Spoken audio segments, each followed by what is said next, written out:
Hello everybody, Daniel here, and this is not a Pokemon video. When I said I wanted big changes, these are the big changes that I meant.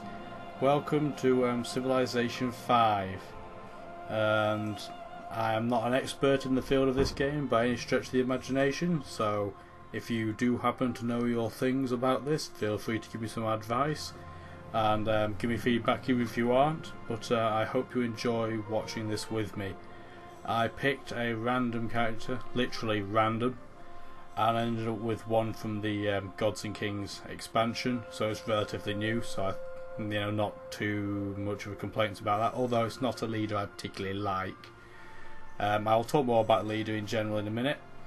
We are Theodora of the Byzantine Empire, and I will quickly go here to explain that I'm on a Pangaea map. Pangaea maps historically were just giant circles in previous Civ games, but in this update of Civ 5 what has happened is that the game generator has created some incredibly weird shapes, so I thought it'd be interesting to see what we came up with. It's a standard size, it's King difficulty, it goes from 1 to 8 in Civilization 5, 1 being idiots, 4 being the best AI without cheating, and 8 being the same AI as level 4 but with so much cheating that you're going to get killed almost instantaneously. The erratic AI, and there is an AI problem still at the point of recording this, means that getting to the really high difficulties is incredibly difficult just because the AI is so erratic. So anyway, we'll look at the map here.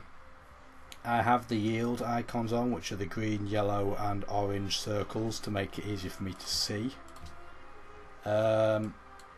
This is a settler unit, and as you may or probably should already know, Civilization 5 is all about empires and building, so without settlers you can't build. And I can tell you already that I'm near the top of the Pangaea. How do I know? Because there's tundra here, and you only get that at the top and the bottom just before you get snow, so that's disappointing. There's furs near me.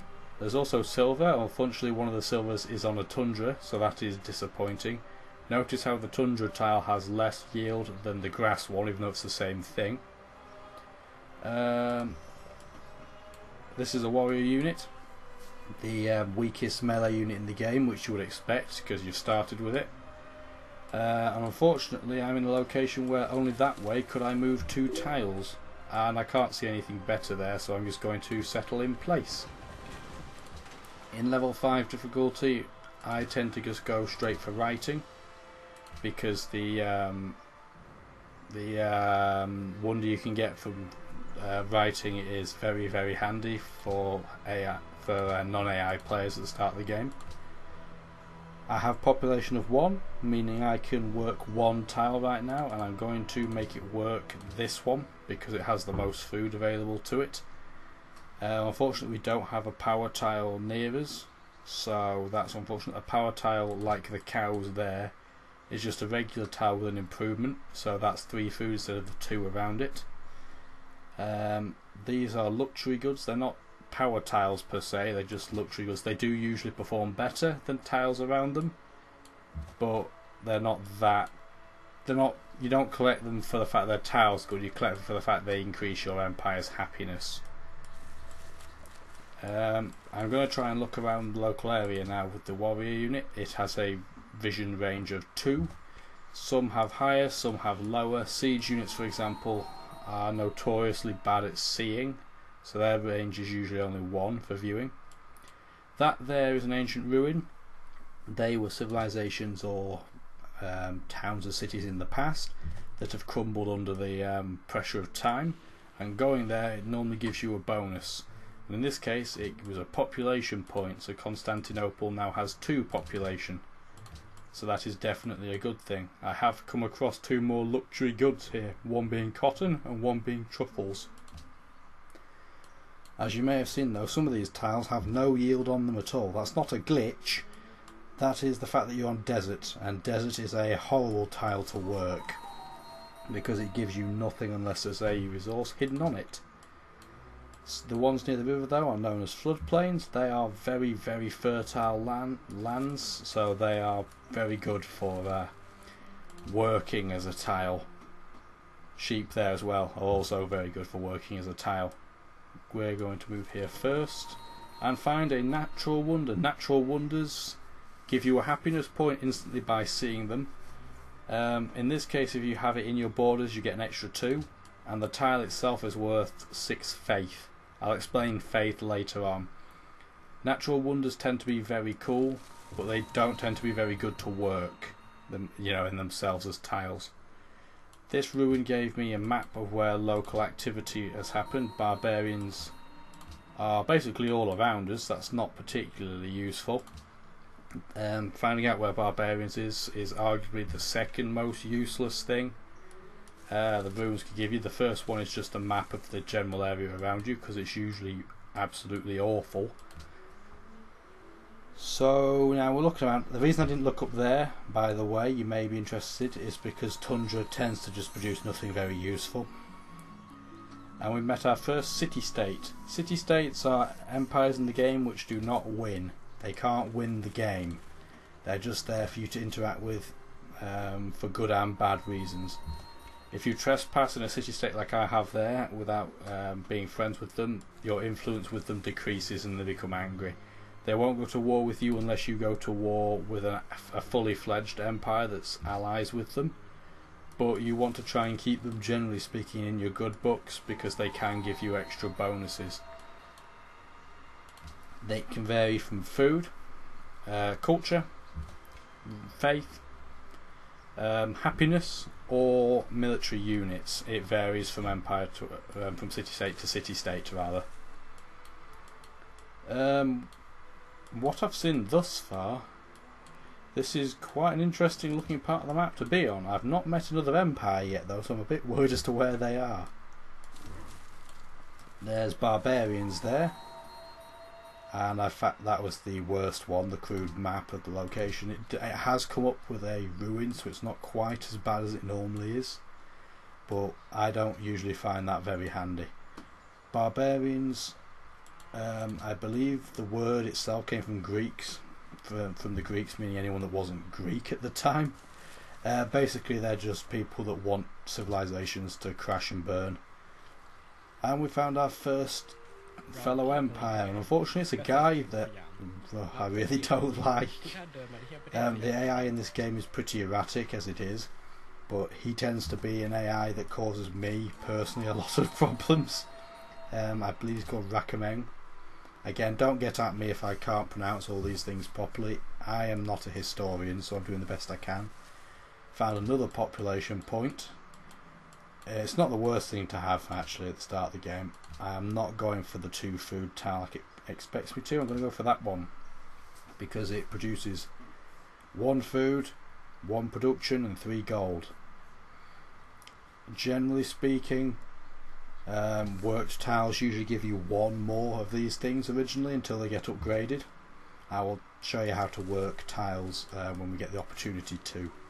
I'm just going to go here and collect these ancient ruins while they're here, and it also gives me the chance to loop back round and check I've not missed anything.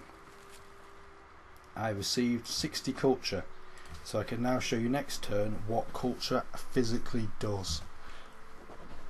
Notice there in the corner it says you may adopt a policy now. If we click it, we see this labyrinthine series of paths and links. It's actually not that complicated. We can't get any of the 5 on the bottom or the 2 on the right now because we're not developed enough in terms of time to get there yet. The 3 that you can start with is tradition, liberty and honour, and if you adopt these policies you can get the benefits of what they reap and what they earn. Basically, tradition's good for small empires, liberty's great for big empires, and honour's great for people that like fighting all the time. I usually find that adopting tradition is the best thing to do first, because you get 3 extra culture in your capital city, which means your borders will expand more quickly. And we've come across what looks like Sweden. He doesn't know we're here yet, but I think that's Sweden by the colour scheme, and he is ridiculously close to me. Yeah, it's Gustavus Adolphus of Sweden. He's not too bad from what I've had experience of so far, and he is quite close to me. So that's dangerous. Yeah, he's a lot closer than I would like anybody to be, especially because the land around him is tundra above and desert below, so he's probably not going to expand into either of those two directions. So there's a chance he may expand out towards me, so that's not good. But there's a big series of mountains here, so hopefully if we're lucky the mountains will keep going up here and it will basically be a natural blockade, and I can put a city here somewhere and naturally block him off. That would be ideal. But as we've come around here, we've seen that there's not a whole lot of interest around here. There's a lot of plains tiles. Tiles that are green, the grass tiles, tend to produce more food. Plains produce a bit of food and a bit of production. And then you'll notice like hills, for example, produce no food at all, but quite a lot of production. If you have your city on green land, you're going to have high population but not much production, and vice versa. That's just how the basic fundamentals of how this game will work. If you've not played this game before, or this series before, this is probably a good game to start at because it's a bit simpler than the previous ones and the in-game GUI isn't quite as complicated. We've come across Genghis Khan now, who's a person I really don't like starting near because he's an incredibly aggressive AI. So that's a shame. But with incredibly aggressive AIs comes the opportunity of very easy pickup of cities, if you're lucky.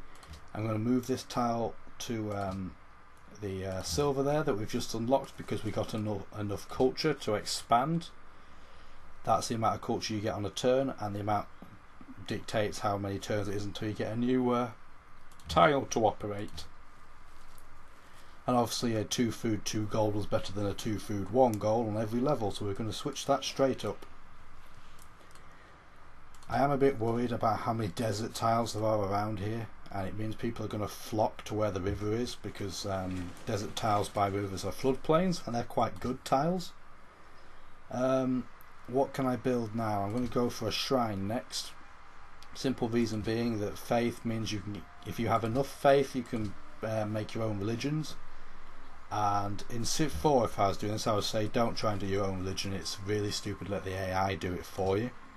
It's actually really important in Civ 5 to do it, especially when you're Byzantine and someone's already got a pantheon, which means they already had 30 faith. Notice how we have none right now. Sometimes you find faith, like I said, if you come across a ruin, and that is incredibly useful if you're Byzantine because almost your entire ability is based upon you getting a religion. If you as Byzantium don't get a religion, you're not utilising the fact you're Byzantium. But unfortunately it is quite a lot like rolling the dice for religion to a degree, because if you come across an ancient ruin that happens to have a lot of it, then you really make it a lot easier. We've come across Antwerp now. They're mercantile, so they provide happiness if you befriend them. They're quite handy to have. Maritime is arguably the best one because that provides food, although it got a massive nerf compared to what it used to be. But I would still argue it's the best one. Although militaristic is in theory really inferior, I actually quite like it just because I am quite prone to not building enough military units. That ruin had gold in it, not a whole lot. I would have preferred to have faith or culture or a population point or a technology or a military upgrade. That would have worked well too. But unfortunately we've not had any of that so far, and I've just noticed we can have a new tile down there, so let's have that. I'm actually going to switch this to actually no, I'm not. I want the population to go up to 4 before I do the Great Library. That would be ideal. Notice by the way how my movement has become less in forests and hills. That should be self-explanatory, but just in case you want me to explain further, hills, forest, jungle, marsh, they all make movement much more difficult. You can't go over mountains unless you're a very specific person. I'll talk about her if she turns up on the map because I don't know that. There's no way of me checking a team like a dream world or something like that to check what we've got. I genuinely don't know as much as you don't. I'm now going to adopt liberty as well, because that gives every city I have another culture point. I may only have one right now, but it does mean that every subsequent city will have a point as well. You'll be happy to know that this game, although it starts quite mundane, especially because I put it in the marathon setting to make it almost LP-like, it does get infinitely more interesting. I would probably say around turn 200, turn 300. It's a 1500 turn game if you take long enough to win by time victory, so it is a very long game indeed. I'll probably go up to around turn 100 on this for the first part. If you enjoyed the video you've just seen, please join my Facebook group and follow me on Twitter for the latest news.